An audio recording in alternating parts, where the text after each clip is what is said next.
नमस्कार, IBC 24 के खास कार्यक्रम सितारे हमारे में आप सभी का बहुत बहुत स्वागत है। मैं हूं आप सभी के साथ रचना नीतीश और हमारे साथ स्टूडियो में मौजूद हैं ज्योतिष आचार्य पंडित PS त्रिपाठी जी। पंडित जी, बहुत बहुत स्वागत है आपका। नमस्कार। चलिए, आज के पंचांग के बारे में इस कार्यक्रम में हम बात करेंगे, साथ ही आपको ये भी बताएंगे कि आपके राशिफल क्या कहते हैं आज के लिए। इसके साथ ही आज मिथुन संक्रांति है और इस संक्रांति में किस तरह से पूजन करने चाहिए और इस पूजन का क्या महत्व है, क्या लाभ होता है, ये भी पंडित जी आपको बताएंगे। साथ ही होंगे आपके सवाल। तो चलिए बिना देरी के इस कार्यक्रम की शुरुआत करते हैं और सबसे पहले जान लेते हैं आज के पंचांग और राहु काल के बारे में। आज शुभ संवत 2079 शक 1944 सूर्योत्तरायण का ज्येष्ठ महीने के शुक्ल पक्ष की पूर्णिमा तिथि और दिन मंगलवार। आज पूर्णिमा शाम को 5:23 तक, ज्येष्ठा नक्षत्र शाम को 6:32 तक। आज चंद्रमा वृश्चिक राशि में होंगे। आज का राहु काल 3:24 से 5:05 तक होगा। चलिए पंडित जी, अब बात कर लेते हैं संक्रांत की। जिस तरह से मकर संक्रांति देश भर में धूमधाम के साथ मनाया जाता है पंडित जी, क्या उसी तरह से ये वाली संक्रांत भी होती है और इसका भी वही महत्व होता है? सबसे पहले तो हम ये समझें कि संक्रांति क्या है। जी, संक्रांति कहते हैं जब सूर्य एक राशि से दूसरी राशि में प्रवेश करे तो इसे सूर्य की संक्रांति कहते हैं। जी। हर महीने में एक बार संक्रांति होती है और मिथुन की संक्रांति भी बड़ी महत्वपूर्ण इसलिए मानी जाती क्योंकि इसके बाद से ही वर्षा का प्रारंभ माना जाता है। इसे रज संक्रांति के रूप में जाना जाता है। मिथुन संक्रांति भारतीय सनातन में मनाए जाने की बहुत बड़ी परंपरा है। ये बहुत महत्वपूर्ण धार्मिक पर्वों में से एक है जिसे वर्ष के तीसरे माह की शुरुआत के रूप में देखा जाता है, क्योंकि हमारे यहाँ पे सौर माह मनाया जाता है। वर्ष में कुल 12 संक्रांति होती हैं और इसमें सभी में दान पुण्य इत्यादि कार्य शुभ माने जाते हैं। भारतीय पंचांग के अनुसार ये वर्ष का तीसरा महीना होता है और इस दिन सूर्य वृषभ राशि से मिथुन राशि में प्रवेश करता है, जिस कारण से सूर्य संक्रांति से मिथुन संक्रांति कहते हैं। और इस परिवर्तन से बहुत अच्छे और बुरे प्रभाव आते हैं। अलग अलग राशियों पर इसका अलग अलग प्रभाव होता है, इसलिए ये दिन बहुत खास होता है और इस दिन विशेष पूजा होती है। क्योंकि ये मामला सूर्य का है, इसलिए सूर्य की पूजा होती है। भूमि और विष्णु की पूजा होती है। इसमें स्कंद और सूर्य पुराण में ज्येष्ठ महीने के सूर्य पूजा का विशेष महत्व माना गया। इस महीने में मिथुन संक्रांति पर जल्दी उठ करके और भगवान सूर्य को अर्घ दिया जाता है और इसके बाद निरोगी रहने के लिए विशेष सूर्य की पूजा की जाती है। सूर्य की पूजा के समय लाल वस्त्र पहनना चाहिए, लाल सामग्री दान करना चाहिए, चंदन, लाल फूल, तांबे के बर्तन का उपयोग करना चाहिए। पूजा के बाद मिथुन संक्रांति पर दान का बड़ा महत्व है। इस दिन खासतौर पर कपड़े, अनाज, जल का दान किया जाता है। मिथुन संक्रांति में जो परंपराएं हैं, मिथुन संक्रांति के दिन कपड़े उपहार दान में देने का बड़ा खास महत्व है। और इस दिन लोग भगवान विष्णु और भूमि की पूजा करते हैं। भूमि की इसलिए क्योंकि इसी के बाद से भूमि खेती का प्रारंभ होता है। धरती माँ के रूप में पत्थर को तरह तरह के लाल फूलों से सजाया जाता है, अन्य वस्तुएं सजाई जाती हैं और ऐसा वर्षा ऋतु के आगमन की तैयारी के लिए किया जाता है। इस दिन की जाने वाली अन्य परंपराओं में से एक है राजा पर्व, जिसमें लड़कियां बरगद के पेड़ में झूले डालकर झूला झूलती और गाने गाती हैं। चलिए, ये तो बात हुई संक्रांति की और आप सभी को मिथुन संक्रांति की भी बहुत बहुत शुभकामनाएं। जिस तरह से जिस पूजन विधि से पंडित जी ने बताया है उसी तरह से आप पूजन जरूर करें और आज के दिन आप सभी के लिए शुभ हो। इसी मनोकामना के साथ बढ़ेंगे आगे और सबसे पहले कॉलर की ओर रुख कर लेते हैं। गरियाबंद से हमारे साथ विज्ञान जो है, विज्ञान जी अपना सवाल पूछेगा और टीवी का वॉल्यूम सबसे पहले कम कर दीजिएगा।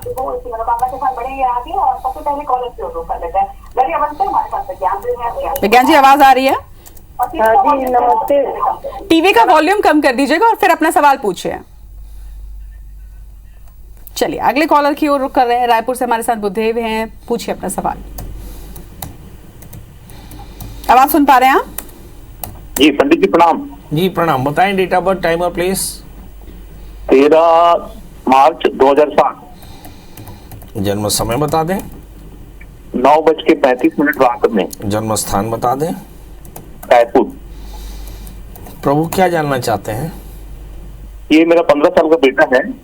तो ये बिजनेस, मतलब मेरा एक दुकान भी है, उसमें अच्छा ध्यान देता है और पढ़ाई में कमजोर है। जी। तो आगे क्या कराना चाहिए, बिजनेस या पढ़ाई? चलिए आइए देखते हैं इस बच्चे का जन्म लग्न मेष और आपकी जो राशि है वो है धनु। इसके तृतीय बुध राहु से आक्रांत हैं, इसलिए बच्चे का पढ़ने लिखने में ध्यान नहीं है और शायद इसी कमी को पूरा करने के लिए वो व्यापार में ध्यान देता है। चूँकि शनि के अंतर दशाएँ चल रही हैं, बच्चे में कई शूर या अवस्था की बुराइयों की शुरुआत हो चुकी है। चूँकि शनि कहीं ना कहीं शनि दशमाधिपति हैं, एकादशाधिपति हैं और शनि की दशा चल चुकी है, इसलिए शायद बच्चा प्रयास करता है। सवाल यह है कि क्या करना चाहिए। तो बच्चे के लिए व्यापार से ज़्यादा जरूरी है पढ़ाई, इसलिए बच्चे को सबसे पहले पढ़ाई करानी चाहिए। व्यापार तो वो कर ही लेगा क्योंकि ये आपका सक्सेशन होगा, इसलिए व्यापार की परवाह नहीं। इस बच्चे के लिए 4 कैरेट का बुकरा, 4 कैरेट का मूंगा पहना है। बच्चे से कहें गुरुवार का व्रत करे, बड़ों का आशीष ले और बच्चे को धीरे धीरे उसकी पढ़ाई जरूर कराते रहे, ये बहुत ज़रूरी होगा। चलिए अगले कॉलर की ओर रुख करेंगे। गरियाबंद से जो हमारे कॉलर थे, एक बार फिर से उनसे संपर्क करेंगे, अपना सवाल पूछिएगा आप। पंडित जी प्रणाम। जी प्रणाम, बताएं डेट ऑफ बर्थ। मेरे एक बेटा दिव्यांश मिश्रा है, 10 साल का है, जनवरी 2011 11 तारीख। और महीना जनवरी 2011 कौन सा महीना था? जनवरी 2013 का सर, 2013 11 तारीख। नहीं, महीना जनवरी में कौन सा महीना था? जनवरी में हुआ है सर, जनवरी में हुआ है। आप बताइए क्या जानना चाहती हैं? सर वो थोड़ा सा जिद्दी है, पढ़ाई लिखाई इधर उधर बहुत, मतलब उसका मन विचलित रहता है, उसके लिए क्या करना पड़ेगा? ये देखते हैं हमारे बहुत सारे और तिथि अमावस्या दिन शुक्रवार 1:06 में सर। जी समझ में आ गया। आपके बच्चे का जन्म लग्न कर्क राशि, उसकी वृश्चिक है। आपके बच्चे में जिद बहुत है क्योंकि बच्चे का लग्नेश मंगल 5वें स्थान में बैठा हुआ है, तो मुझे ऐसा लगता है कि बच्चा जिद्दी हो सकता है। बच्चे को नित्य हनुमान चालीसा का पाठ कराएं और हनुमान जी का नित्य दर्शन करें और बड़ों का आशीष ले, इसका जिद भी दूर होगा और आगे चल करके बहुत अच्छा इंसान भी बनेगा। जी चलिए अपने अगले कॉलर की ओर रुख कर रहे हैं, भोपाल का रुख कर रहे हैं। पंडित जी भोपाल से हमारे साथ लाला राम जी हैं, अपना सवाल पूछिएगा और साथ ही अपना जन्म समय, तिथि और स्थान भी बताइएगा। महाराज जी प्रणाम। जी महाराज जी प्रणाम। जी प्रणाम। महाराज जी 14/5/2020 14/5/2020 सुबह 11:04 भोपाल। क्या जानना चाहते हैं प्रभु? जन्म हुआ पोते का, इनका भविष्य जानना चाहता हूँ महाराज जी। पोते का भविष्य जानना चाहते हैं। 14/5/2020 का जन्म आपने बताया। इस बच्चे का मकर राशि है और धनिष्ठा नक्षत्र पहले चरण का जन्म है। इसका नाम भी हम आपको बता दें, ज़्यादा अच्छा रहेगा। इसका धनिष्ठा नक्षत्र का जन्म है, तो इस स्थिति से इसका जो नाम बना वो गा अक्षर से आएगा, तो इस बच्चे का नाम गायेंद्र रख सकते हैं। इस बच्चे के 11वें स्थान में बुध शुक्र है। बच्चा थोड़ा सा कफ का मरीज हो सकता है। 10वीं षष्ठम स्थान में है, थोड़ा सा इंजरी प्रोन है, मतलब साल में इसकी एक बार मंगल की शांति और साथ में तुलादान 18 वर्ष की आयु तक जरूर कराएं। राहु और केतु के बीच में ज़्यादातर ग्रह फंसे पड़े हैं, इसके चलते इस बच्चे की लाइफ में थोड़े से फ्लक्चुएशन जरूर होंगे, तो राहु की शांति कराएं। इसका तृतीय बुध 11वें स्थान में, बच्चा बहुत सेंसिबल है। 10वें स्थान में सूर्य है, आगे चल करके बच्चा राज करेगा। सवाल यह है कि इस बच्चे को सारी परेशानियों से बचाए रखने के लिए आपको हनुमान जी का दर्शन, हनुमान चालीसा का पाठ करना और रुद्राभिषेक कराना, साथ में अज्ञात पितरों का श्राद्ध कराना श्रेयस्कर होगा। इस बच्चे को एक 4 कैरेट का पुखराज, 4 कैरेट का मोती पहना है। बच्चे से कहे कि गुड़ चने का दान किया करे तो कल्याण होगा। जी और रुक करेंगे कॉलर्स का। सबसे पहले हमारे साथ खैरागढ़ से आनंद जी जुड़ रहे हैं। आनंद जी नमस्कार, अपना सवाल पूछिएगा और साथ ही अपना जन्म समय, तिथि और स्थान बताइएगा। आनंद जी अगर आवाज मिल रही हो तो फटाफट जन्म समय, जन्म तारीख, जन्म स्थान बताएं। जी मेरा जन्म तिथि है 8 जनवरी 1998। जन्म समय बता दें। जन्म समय है दोपहर के 1:30 बजे। तो जन्म स्थान बता दें। राजनांदगांव। प्रभु जानना है क्या है? विवाह संबंधी जानना है पंडित जी, कब होगा। अच्छा, आप अपनी शादी करना चाहते हैं, करते क्या हैं अभी आप? मैं तो गवर्नमेंट जॉब करता हूँ। वाह वाह वाह वाह। चलिए, तो अब गवर्नमेंट जॉब करते हैं, मतलब शादी के लायक हो चुके हैं, और चूंकि शादी के लायक हो चुके हैं इसलिए मुझे ऐसा लगता है शादी की तारीख भी आपको बता देनी चाहिए। आपका जन्मलग्न मेष है और राशि भी आपकी मेष है। बृहस्पति आपके करीब अप्रैल के महीने में भ्रमण करेंगे, तो अप्रैल से जून 2023 के बीच में आपकी शादी पक्के तौर पर हो जाएगी। सवाल यह है कि क्या शादी में व्यवधान है? जी, 12वें स्थान में शनि है। शादी से पहले एक छोटा सा विवाह कराएं। क्या कोई स्टोन आपकी तकदीर बदल सकता है? जी, एक 4 कैरेट का पुखराज, एक 8 कैरेट के टालिन मूंगा पहने, गुरुवार का व्रत करें तो आपको फायदा होगा जी। चलिए, तो आपके सवाल का जवाब तो पंडित जी ने दे दिया। अब अगले सवाल की ओर रुख करेंगे। जांजगीर से पूनम जी हमारे साथ है। पूनम जी, अपना सवाल पूछिएगा। हेलो जी पूनम जी, बताएं फटाफट डेट ऑफ बर्थ, टाइम और प्लेस। जी, मेरे पति का बर्थ डे है 15 नवंबर 1976। 15 नवंबर 1976। समय? जी, और सुबह का 7 बजे। अच्छा, 7 बजे। और जन्म स्थान? जन्म स्थान नरियारा। जांजगीर? जी, नरियारा जांजगीर। हाँ हाँ हाँ जी। और उनका नाम है मिथिलेश। मिथिलेश, पूरा नाम? मिथिलेश कुमार दुबे। दुबे। अच्छा, बहुत बढ़िया बहुत बढ़िया। चलिए आइए देखते हैं। आपको पता है कि ये नरियारा गांव जो है वो छत्तीसगढ़ का बड़ा विशेष गांव है जी। हाँ, जी हाँ। इस गांव की खासियत यह है कि नरियारा में एक विद्वान आचार्य हुए जी। जिन्होंने विवाह का एक ग्रंथ लिखा, जो छत्तीसगढ़ में एक आधिकारिक रूप से नरियारा वाले पंडित जी का विवाह माना जाता है। तो ये एक बड़ा गांव है, बड़ा वैभवशाली गांव है। आइए देखते हैं। आपके पति का जन्मलग्न वृश्चिक है, राशि उनकी सिंह है, लग्न में मंगल है, बहुत ऊर्जावान है, भाग्य स्थान में शनि है, थोड़ा सा आत्मबल कम है। हो सकता है कि इस आत्मबल की कमी में वो किसी व्यसन के शिकार भी हो गए, उसमें कहीं कोई शिकायत नहीं। भाग्य दशम स्थान में है और दशमाधिपति 12वें स्थान में है, मतलब अपने भाग्य के लिए लगातार ये संघर्ष कर रहे हैं। सवाल ये क्या करना चाहिए? तो इन्हें रविवार का व्रत करना चाहिए, नित्य आदित्य हृदय स्तोत्र का पाठ करना चाहिए, एक 4 कैरेट का बढ़िया सा मूंगा और पुखराज पहना दें। और इस समय जो दशाएं चल रही हैं, शनि के अंतर दशाएं दिसंबर तक चलेंगी, उसके बाद बुध की दशा चलेगी, तो मुझे लगता है कि दिसंबर के बाद में इनका समय काफ़ी अच्छा रहेगा। सवाल है इस समय क्या चल रहा है? तो इस समय भी बेहद तनाव में है और इस समय क्या करना चाहिए? तो इस समय शनि का दान करना चाहिए। काले तिल, काला उड़द का, काले कपड़े सब मिला करके शनिवार के दिन किसी याचक को दक्षिणा सहित दें, तो निश्चित तौर पर इससे आपकी परेशानी दूर होगी जी। चलिए, अगले कॉलर की ओर रुख कर रहे हैं। रायगढ़ से हमारे साथ अरुण जी हैं। अरुण जी, अपना सवाल पूछिएगा।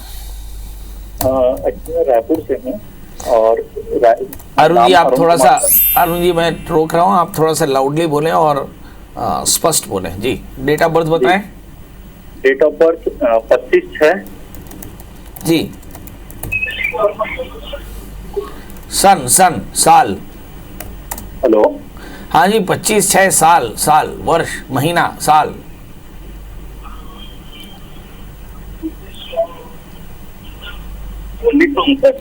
अरुण जी, एक टीवी का वॉल्यूम आप कम करेंगे तो आपकी आवाज स्पष्ट तौर पर हम तक पहुंचेगी। 19/6 19/6 तो ये बता चुके हैं। हाँ जी, 25/6/1959। और जन्म समय? जन्म समय तो नहीं पता है जी प्रभु, बहुत सुंदर। करते क्या है? और रिटायर्ड बैंक मैनेजर जी। अब क्या जानना चाहते हैं ये बता दीजिए।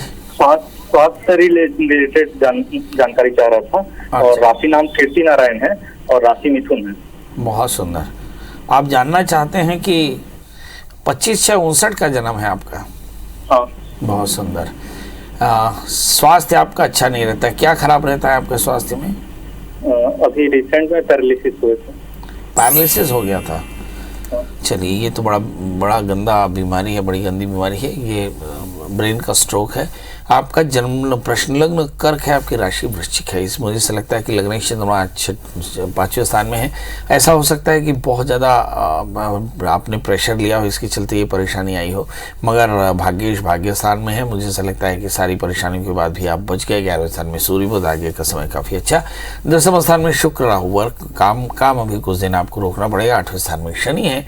अभी 2 से 2.5 वर्ष तक थोड़ा संघर्ष रहेगा। अब सवाल ये करना क्या चाहिए आपको? चाहिए कि आप गुरुवार का व्रत करें और थोड़ा से गुड़ चने का दान करें, बृहस्पति के मंत्र जप करें, तो स्वास्थ्य भी ठीक रहेगा और आगे चल करके आपका जीवन भी ठीक रहेगा जी। चलिए, अपने अगले कॉलर और अपने अंतिम कॉलर की ओर रुख कर रहे हैं। खैरगढ़ से सुनिधि हमारे साथ हैं। सुनिधि, अपना सवाल पूछेगा जल्दी से। जी तो मैडम जुलाई में हुआ जन्म हमारा 2000। टीवी का वॉल्यूम आप कम कर लीजिएगा प्लीज। जी 19 जुलाई 2007। 19 जुलाई 2004। 4 या 7? 4। और जन्म समय? जन्म समय शाम को है 5 बजे करीब। और जन्म स्थान? जन्म स्थान खैरागढ़। खैरागढ़ जी। क्या जानना चाहते हैं प्रभु? मेरे जानना है कि बच्चे अभी 12वीं क्लास पास की है, तो उनके आगे के लिए कौन सा फील्ड ठीक रहेगा सर? सब्जेक्ट क्या लिया उन्होंने? बायो। क्या लिया? Bio science. बायो लिया है, मतलब नीट का एग्जामिनेशन क्लियर करना चाहती हैं, एकदम साफ सफा बात है। अब बड़ा प्रश्न है कि क्या ये नीट पास कर पाएंगे या इन्हें किसी प्रकार का डाइवर्शन लेना पड़ेगा। चलिए ये देखते हैं। आपकी बेटी का जन्मलग्न धनु है और उनकी जो राशि है वो कर्क है। इस समय बृहस्पति भाग्य स्थान में भ्रमण कर रहे हैं, तो गोचर में ग्रहों की स्थितियां बहुत अच्छी। 5वें स्थान में राहु, एकाग्रता कम है। 11वें स्थान में केतु, टैलेंट बहुत ज़्यादा है। 7वें स्थान में शनि, थोड़े से एसोसिएशन में थोड़ी सी परेशानियां दिखाई पड़ रही है मुझे इस समय जो दशाएं चल रही हैं। अगर उन दशाओं पर देखें तो चंद्रमा की दशा चल रही है। चंद्रमा की दशा 2023 तक चलेगी, तो ऐसा कह सकते हैं कि चंद्रमा इनके 8वें स्थान में है। तो ये वर्ष और आने वाला वर्ष बहुत अच्छा तो नहीं, मगर उसके बाद का समय इनके लिए काफ़ी अच्छा होगा। सवाल यह है करना क्या चाहिए। तो सबसे पहले चित्त की एकाग्रता रखनी चाहिए। दूसरा, इनके लिए राहु काल सर्प की शांति करा लें। तीसरा, एक 4 कैरेट का पुखराज और 4 कैरेट का माणिक इन्हें पहनाएं। 5वां, इन्हें कहीं कि रविवार का व्रत किया करे, भगवान सूर्य को अर्घ दिया करे, एरोगेंस कम करे और पढ़ाई में थोड़ा सा ध्यान लगाए तो कल्याण होगा। तो ये तो बात हुई कॉलर्स की। और अब पंडित जी, जो सवाल हमेशा मैं ढूंढ कर लाती हूँ, वैसे तो प्रणाम करना एक भाव होता है, आप आदर का भाव रखते हुए किसी को भी प्रणाम करते हैं और हर किसी का अपना अपना तरीका होता है, लेकिन कहते हैं दोनों हाथों से ही प्रणाम करना चाहिए, एक हाथों से प्रणाम नहीं करना चाहिए। लेकिन इसके विपरीत देखा गया है कि अमूमन पुरुष वर्ग जो होते हैं वो हमेशा ही एक हाथ से ही प्रणाम करते हैं, किसी के भी पैर छूते हैं तो एक हाथ से ही छूते हैं। तो क्या तथ्य है इसके पीछे कि दोनों हाथों से ही प्रणाम करना चाहिए या ये सिर्फ स्त्रियों को करना चाहिए? जो सवाल आपने किया उस सवाल में ही जवाब है जी, है ना। जैसे आपने किया नमस्कार, है ना, तो नमस्कार कर तो होता है नमः कार्ये, है ना। तो आपने कहा पंडित जी नमस्कार, नमस्कार, ठीक है, क्योंकि आपने कहा पंडित जी प्रणाम, पंडित जी मैं नमस्कार करता हूँ, है ना। अब सवाल है प्रणाम। प्रणाम शब्द का अर्थ क्या होता है? कहा प्रकृष्टेन नमते इति प्रणामः, ठीक है। कायदे से दोनों हाथ दोनों अंगूठे पर रख करके प्रणाम करना चाहिए। यहाँ पे जो शब्द है वह प्रणाम नहीं है, यहाँ पर क्रिया प्रणाम है ना। तो प्रकृष्टेन नमते इति प्रणामः, आपको पूरे अंगों से विनम्रता रखनी चाहिए, है ना। और उसमें आपका विनम्र होकर के झुक करके दोनों अंगूठों को रख करके अंगूठों को प्रणाम करके और फिर आशीष लेना चाहिए। इसे प्रणाम कहते हैं। हमारे यहाँ ऐसे प्रणाम कर लेते हैं, पंडित जी प्रणाम, तो ऐसा लगता है कि घुटना या पेट या फिर छाती छू रहे हो, ठीक है। तो ये केवल शब्द है, प्रणाम नहीं है। आशीर्वाद भी इसी तरह का सेटलेट होता है। अच्छा ठीक है, कल्याण। तो पूर्ण आशीर्वाद चाहिए तो सही तरीके से प्रणाम एकदम बहुत बढ़िया बात कही आपने कि प्रकृष्टे नमते इति प्रणामः। जब कभी भी आप किसी को प्रणाम करें तो दोनों अंगूठा दोनों हाथों से छुएं और विनम्र भाव से प्रणाम करें, आपको आशीष मिलेगा। चलिए, तो अगली बार जब आप किसी को प्रणाम करें तो इस बात का जरूर ख्याल रखें। अगर कुछ इसी तरह की बातें हर रोज हम लेकर आते हैं। शो कैसा लग रहा है आपको, इसके साथ ही आपके क्या सवाल हैं, आप सोशल मीडिया के माध्यम से भी कमेंट करके हम तक की बात पहुंचा सकते हैं। आज के इस कार्यक्रम में फिलहाल के लिए इतना ही। कल फिर हाजिर होंगे लेकर आपका पसंदीदा कार्यक्रम सितारे हमारे। तब तक के लिए दीजिए इजाजत।